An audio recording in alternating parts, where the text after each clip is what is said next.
एक सुंदर सा जंगल में बुलबुल कौवा और कालू कौवा दोनों पति पत्नी रहते थे। दोनों बहुत ज्यादा गरीब थे क्योंकि कालू कौवा अंधा था। एक दिन की बात है, बुलबुल कौवा कहती है, कालू जी, हमारे नसीब में कब खुशी आएगी। न जाने ईश्वर हम दोनों के भाग्य में क्या लिखे हैं। एक तो आप अंधे हैं, ऊपर से इतनी ज्यादा गरीबी। बुलबुल तुम चिंता मत करो, सब ठीक हो जाएगा। आज मैं अंधा नहीं होता तो घर की हालत ऐसी नहीं होती। न जाने मेरी आंखें कब ठीक होगी, ये तो ईश्वर ही जानता है। खैर, ये सब बातें छोड़ो, अब मैं जा रहा हूँ जंगल की सैर करने। लेकिन कालू जी, आप कैसे जाएंगे? आपको तो कुछ भी दिखाई नहीं देता है। आप मत जाइए जंगल की सैर करने। अब जाते हैं जंगल की सैर करने तो मुझे बहुत डर सा लगा रहता है। नहीं बुलबुल, मुझे जाने दो। मुझे दिल को सुकून मिलता है वहां जाने से। मुझे जाने दो बुलबुल। आप क्यों नहीं समझ रहे हैं कालू जी? आपको बिल्कुल भी नहीं दिखाई देता है। आप मत जाइए वरना पेड़ में टकरा जाएंगे। बुलबुल तुम चिंता क्यों कर रही हो? मुझे ये सब की आदत पड़ गई है। मुझे अब कोई दिक्कत नहीं होता है। तुम चिंता मत करो। और वैसे भी यहाँ रह कर के भी क्या कर लूंगा, सिर्फ चिंता में ही तो रहूंगा। बाहर जाऊंगा तो मुझे अच्छा भी लगेगा। मालूम नहीं हम दोनों के भाग्य में क्या लिखा हुआ है। कालू जी, हम दोनों के भाग्य में जो होगा अच्छा ही होगा। लेकिन आप चिंता मत कीजिए। आप इतना ज्यादा चिंता में क्यों रहते हैं कालू जी? इस तरह से चिंता मत किया कीजिए वरना आप बीमार पड़ जाएंगे कालू जी। बुलबुल क्यों ना करूँ चिंता? जब से तुम ब्याह कर आई हो यहाँ दुख ही दुख दिया हूँ। मालूम नहीं ईश्वर मेरे भाग्य में ही तुम्हें क्यों भेजा है। मेरी आंखें ठीक हो जाती तो कितना अच्छा लगता, और मैं भी तुम्हारे जैसा दुनिया देखता। खैर, ये सब बातें छोड़ो। शायद मेरे भाग्य में अंधेरा ही लिखा हुआ है। मालूम नहीं ईश्वर को मुझ पर कब तरस आएगी। कालू जी, आप चिंता मत कीजिए, सब ठीक हो जाएगा। हाँ बुलबुल, तुम सही कह रही हो, सब ठीक हो जाएगा। बस ईश्वर से प्रार्थना करते रहना है। खैर, ये सब बातें छोड़ो। अब मैं जा रहा हूँ जंगल की ताजी ताजी हवाएं खाने। तुम चिंता मत करना, मैं जल्द ही आ जाऊंगा। और तुम भी अपना ख्याल रखना बुलबुल, ठीक है? ठीक है कालू जी, आप जाइए जंगल की सैर करने। फिर कालू कौवा जंगल में चला जाता है और एक पेड़ पर बैठ जाता है। हे ईश्वर, मेरी सहायता करो। मेरी आंखें कब ठीक होगी ईश्वर?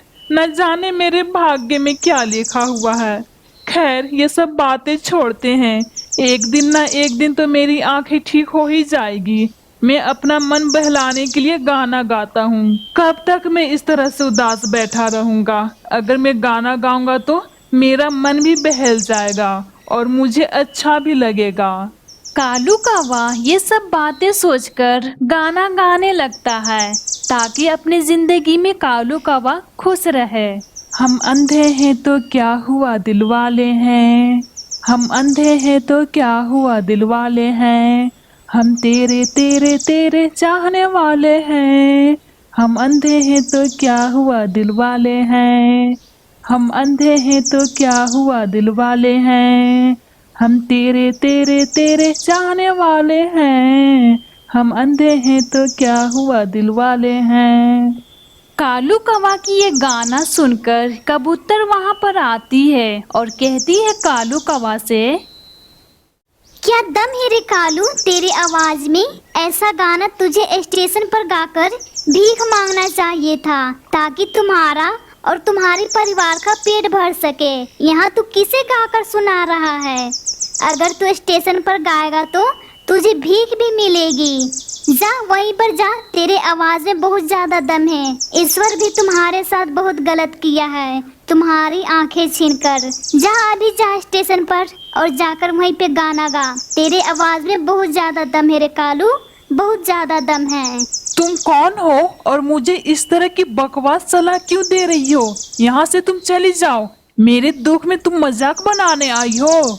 मैं कबूतर हूँ, तुमने मुझे नहीं पहचाना? और वैसे भी तुम मुझे पहचानोगे कैसे? तुम्हारी तो आंखें ही नहीं है और ना मैं तुमसे कभी बातें की हूँ, लेकिन मैं तुम्हें अच्छी तरह से जानती हूँ और तुम्हारे परिवार को भी।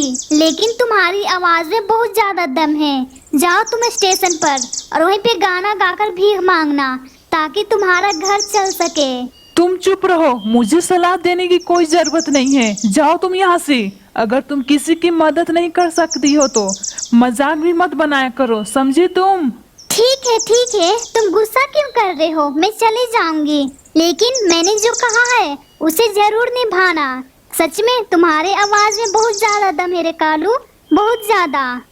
इतना कहकर कबूतर वहाँ से चली जाती है। इधर कालू कौवा कहता है, इन सब पक्षियों को मुझे दिखाना ही होगा। मैं भी कुछ कर सकता हूँ, लेकिन मैं करूँगा क्या?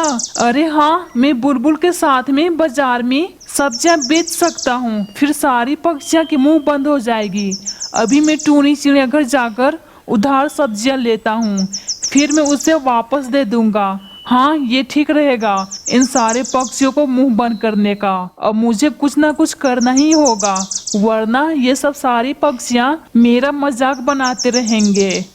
इतना कहकर कालू कौवा टूनी चिड़िया घर पहुंच जाता है और टूनी चिड़िया से कहता है, टूनी चिड़िया, मुझे कुछ ताजी सब्जियां दे दो ताकि मैं इन सारी पक्षियों को दिखा सकूं। मैं भी अंधा होकर कुछ कर सकता हूं। और हाँ टूनी चिड़िया, मैं तुम्हारी सब्जियां फिर वापस कर दूंगा। ठीक है कालू, अभी मैं लेकर आती हूँ किचन से सब्जियाँ। फिर टूनी चिड़िया किचन से सब्जियां लाकर कालू कौवा को देती है। धन्यवाद टूनी चिड़िया, मुझे सब्जियां देने के लिए। ठीक है, अब मैं चलता हूँ सब्जियां लेकर। फिर कालू कौवा सब्जियां लेकर अपने घर पहुंच जाता है। बुलबुल, अब तुम चिंता मत करो, अब से हम दोनों बाजार में सब्जियां बेचने चलेंगे। फिर देखना सारी पक्षियां की मुंह बंद हो जाएगी। खैर ये सब बातें छोड़ो, चलो अब हम दोनों सब्जियां बेचते हैं। ठीक है कालू जी, चलिए, ताकि जंगल के पक्षियों को हम दोनों दिखा सकते हैं, ताकि हम दोनों भी कुछ कर सकते हैं। फिर दोनों पक्षियां बाजार में सब्जियां बेचने चले जाते हैं। फिर दोनों सब्जियां बेचने लगते हैं। सब्जियां ले लो, सब्जियां ताजी ताजी हरी भरी है सब्जियां। सब्जियां ले लो, सब्जियां।